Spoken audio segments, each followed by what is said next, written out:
Hora de falar sobre o Cruzeiro com uma boa e uma má notícia. Fabrício Bruno foi comprado e a Raposa desistiu de Valentim Gomes. Para começar com uma parte positiva, o negócio entre Flamengo e Cruzeiro foi sacramentado na noite dessa quarta-feira, operação de 7 milhões de euros fixos e à vista, cerca de 45 milhões de reais. Flamengo e Cruzeiro discutiam um parcelamento dessa grana com direito a mais 1 milhão de euros em bônus. No fim das contas, o Flamengo disse que precisava do dinheiro à vista, o Cruzeiro concordou e retirou o bônus. O martelo foi batido, Fabrício Bruno não viaja com os dirigentes nem com a delegação do Flamengo para os Estados Unidos e se junta logo mais à delegação do Cruzeiro, que já está em território norte-americano. Fabrício Bruno, que fez muita força para que esse negócio acontecesse, ele deixou nas entrelinhas a informação de que é torcedor fanático da Raposa, ainda que a gente precise fazer a lembrança de que lá atrás ele deixou o Cruzeiro via justiça. Atleta que se torna um dos principais reforços do sistema defensivo, o mais caro dos jogadores contratados para 2025. Já em relação a Valentim Gomes, não houve acordo. O Cruzeiro chegou a oferecer, na noite de quarta-feira, 10 milhões e 900 mil dólares, um acréscimo de 900 mil dólares em relação à proposta que já havia sido aceita no último sábado. O Vélez aceitou a nova oferta, mas voltou a pedir mais dinheiro, o que fez com que os dirigentes cruzeirenses abrissem mão do negócio. Não há mais operação. Cheguei a ouvir na manhã dessa quinta-feira o seguinte, abre aspas, não tem mais negócio, cansou, encheu o saco, fecha aspas. Só para completar, o Cruzeiro não descarta buscar novos reforços, especialmente mais um defensor. Estou atrás desse nome para contar para vocês, beleza? Fabrício Bruno vendido pelo Flamengo. Nós vamos trazer como ficou essa venda, qual foi o valor final, forma de pagamento.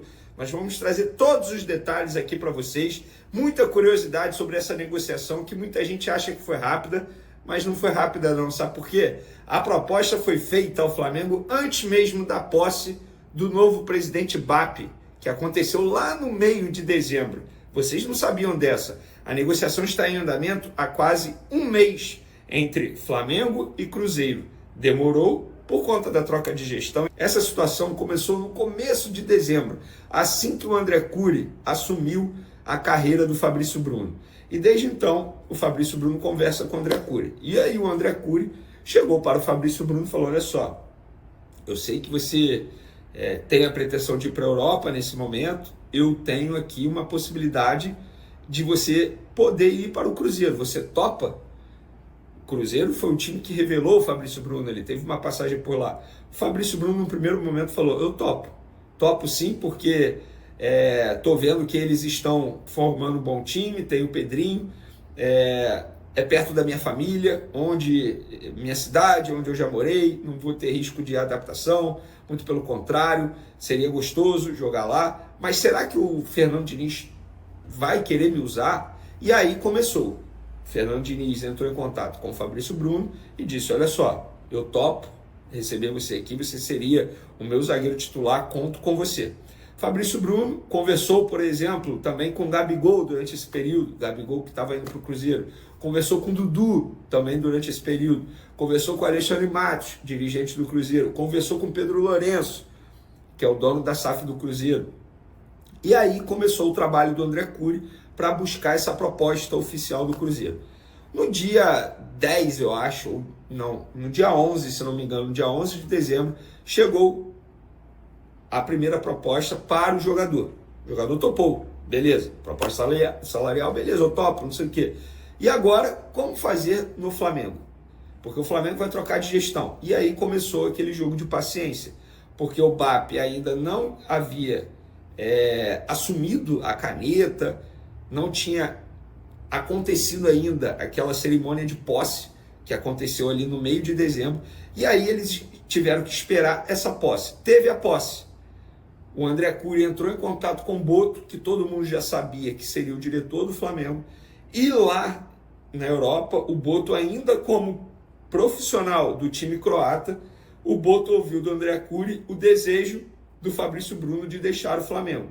Fabrício Bruno também conversou com o Felipe Luiz em alguns momentos durante essas férias. Fabrício Bruno ouviu do Felipe Luiz que não teria nenhum problema se o Fabrício Bruno fosse para o Cruzeiro, que ele entende a situação do atleta, que ali ele seria reserva de fato, que a dupla titular dele é a dupla que terminou a temporada, Léo Ortiz e Léo Pereira. E aí, portanto, o Felipe Luiz, entre aspas, deu ok para sair do Fabrício Bruno. Só que tinha que esperar o BAP. O BAP assumir, ter a posse. Teve a posse do BAP. Depois o BAP e o José Boto falaram, cara, a gente não pode fazer nada agora, porque ainda tem período de transição, é só a partir do dia 1º de janeiro. Quando o José Boto chegou ao Rio de Janeiro, no dia 28 de dezembro, a proposta do Cruzeiro já estava na mão do José Boto. O José Boto desembarcou já pegando o papel, digamos assim. E a proposta foi aquela que a gente trouxe também em primeira mão, 5 milhões de euros por 50%. E aí tinha que esperar a reunião do Boto com o BAP. E foi passando o tempo. Chegou o dia 1º, teve a primeira, digamos, reunião, porque aí de fato o BAP assumiu a presidência. E desde então vocês já sabem disso, porque a gente trouxe em primeira mão a proposta do Cruzeiro para tirar o Fabrício Bruno. A primeira proposta foi recusada de 5 milhões por 50%, e aí depois o Cruzeiro foi aumentando, 7 milhões por 70%, beleza, meta, não sei o que, parcelado. A última proposta feita pelo Cruzeiro, que foi aceita pelo Flamengo, é 7 milhões de euros à vista, no pau, na hora, 7 milhões de euros à vista, por 100% e sem bônus. Como assim, Vene? Antes tinha bônus e seria por 70%. Por que o Flamengo aceita fazer por 100%? Porque agora, gente, é porque é difícil explicar isso. É questão de fluxo de caixa. No entendimento do Flamengo, é melhor você receber 7 milhões de euros agora à vista, no pau, 45 milhões de reais agora, a receber 7 milhões parcelado e você manter 30% de um jogador considerado idade avançada. E faz o total sentido. Gente, vamos botar na ponta do lápis. Eu acho que foi uma baita negociação do Flamengo. Primeiro, o jogador insatisfeito. O jogador só ia se desvalorizar. Ou vocês acham que nas últimas partidas da temporada passada o Fabrício Bruno jogou mal quando entrou? Por quê?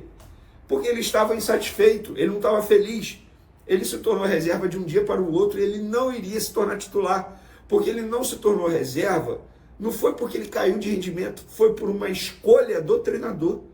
Não adianta, ele poderia comer a bola no treino, ele não se tornaria titular. É uma escolha técnica. E ele é um jogador que ganha muito dinheiro. O custo do Flamengo anual com o Fabrício Bruno é de pelo menos 13 milhões de reais só de salário. Só para vocês entenderem, é um custo elevadíssimo.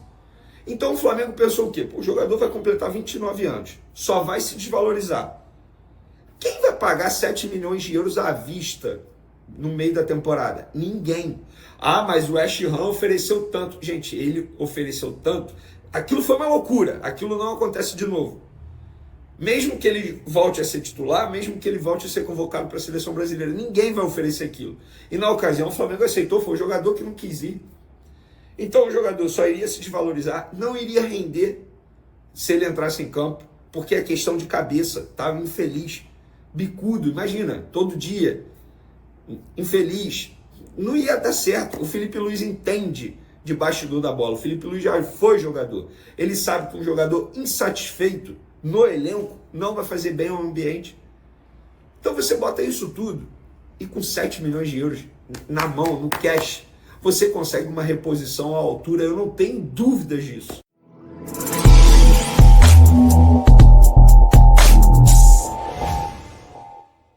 Quatro meses após a cirurgia no ligamento cruzado anterior do joelho direito, o atacante Juan de Neno segue em recuperação nos Estados Unidos. O centroavante do Cruzeiro, que sofreu a grave lesão em agosto do ano passado, tem apresentado evolução positiva nos tratamentos, mas ainda não tem previsão exata para voltar a atuar. A expectativa é que ele retorne aos gramados em abril, quando o Campeonato Mineiro já terá terminado. Contratado por Ronaldo Fenômeno no início de 2024, de Neno rapidamente se tornou um dos destaques do Cruzeiro, terminando a temporada como vice-artilheiro da equipe. Apesar da lesão, o argentino segue com contrato até o fim de 2026 e é uma peça importante nos planos do clube para as próximas temporadas. E aí, galera? O que acharam? Deixe nos comentários. Não se esqueçam de deixar o like e de se inscreverem no canal e ativar o sininho para receber as notificações. Até mais, Nação Celeste! Vamos pra frente!